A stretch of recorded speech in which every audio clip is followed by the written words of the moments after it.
here with BloombergQuint, I'm Tamanna. The second day of this monsoon session in Parliament has begun with BSP Supremo Mayawati giving in her resignation.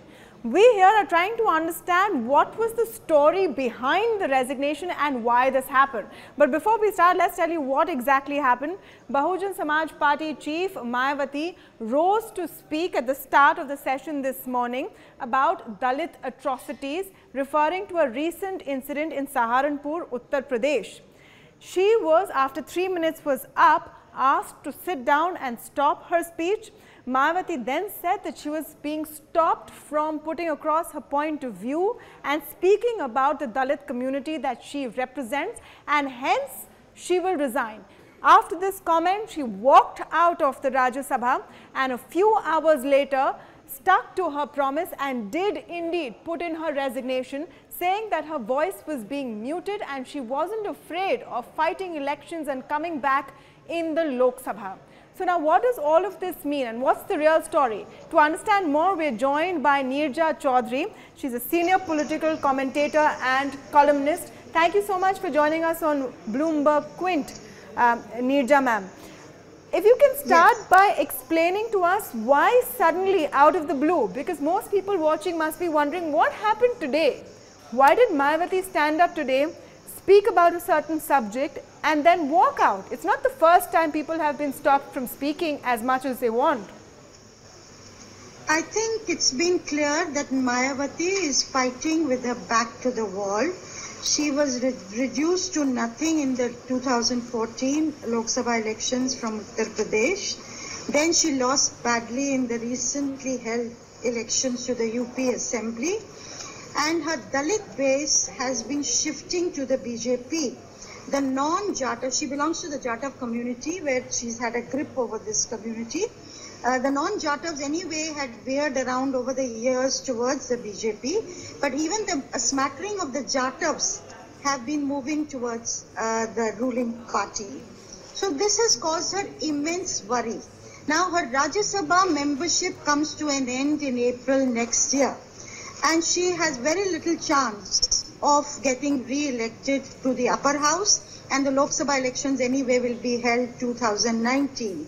So I think she's made a virtue out of a necessity, and she is fought back. It was a very carefully thought through, crafted strategy today that we saw play out, even though she was very, very angry at not being allowed to speak beyond the 3 minutes. And the chair said that she must give proper notice.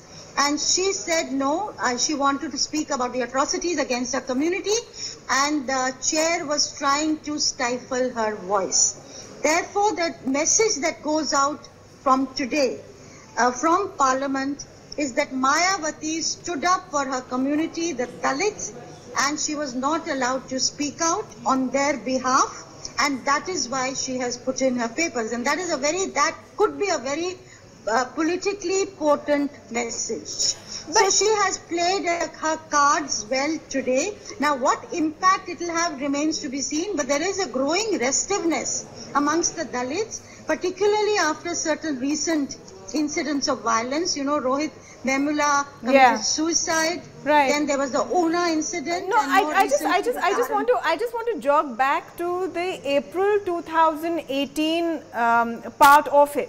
Mayawati's term ends April 2018, and a lot of commentators have been looking at it like, was this a face saver? Anyway, her term was going to end. But isn't it also a fact that she could have come back to the Rajya Sabha, perhaps with some help from the Congress, even the Samajwadis, who are her traditional rivals? But in today's day and age, they might have, got enough numbers together to get her back into the Rajya Sabha. So, is that really the only reason? No, I think, you see, she, as I said, she's made a virtue out of a necessity.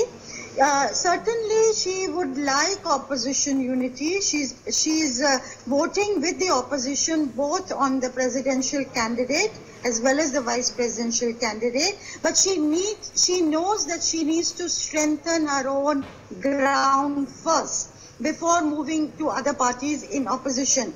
And you know, the Prime Minister bringing Ramnath Kovind, a Dalit, as the presidential nominee of the NDA, has brought Dalit politics to the fore once again in a big way, because it compelled the opposition parties to field Meera Kumar and another Dalit, and now this card that Mayawati herself has played.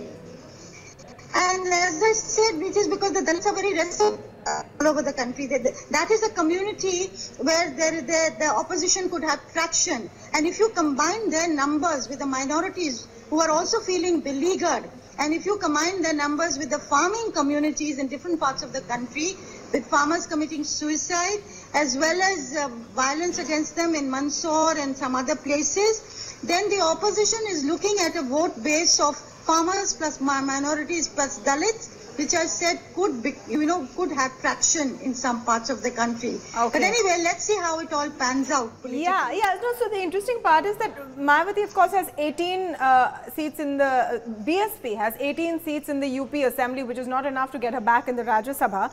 But she did also say today that nothing stops me from fighting elections and coming through the Lok Sabha again. The question to you, ma'am, is will she wait till 2019 or look perhaps for a Lok Sabha seat in a by-election to test her mettle, use it as a testing ground before 2019 and see if there is any steam there? I think Lok Sabha by-election, I would think she is now going to concentrate at the ground level. She is going to mobilize her community. She is known to hold, these big, rallies, which she's done along various castes. But I think like her mentor Kanshi Ram, she is probably will go back to the drawing board once again. And as I said, it's an existentialist crisis for her. It's, if she doesn't make it next time, if she doesn't bounce back next time round, then it could be the beginning of the end for Mayawati, and she knows that very well. Well, she's not been written off for the first time, so let's see how it goes. But that was the real story behind Mayawati's resignation. It hit the headlines today, and of course it is a big headline, Mayawati exiting the Rajya Sabha. That resignation still has to be accepted. But these could be some of the reasons why Mayawati chose today, this time and now to put in her resignation and walk out of the Rajya Sabha, where she had a very strong voice. Thank you so much, Neerja Chowdhury, for joining us on BloombergQuint for that analysis.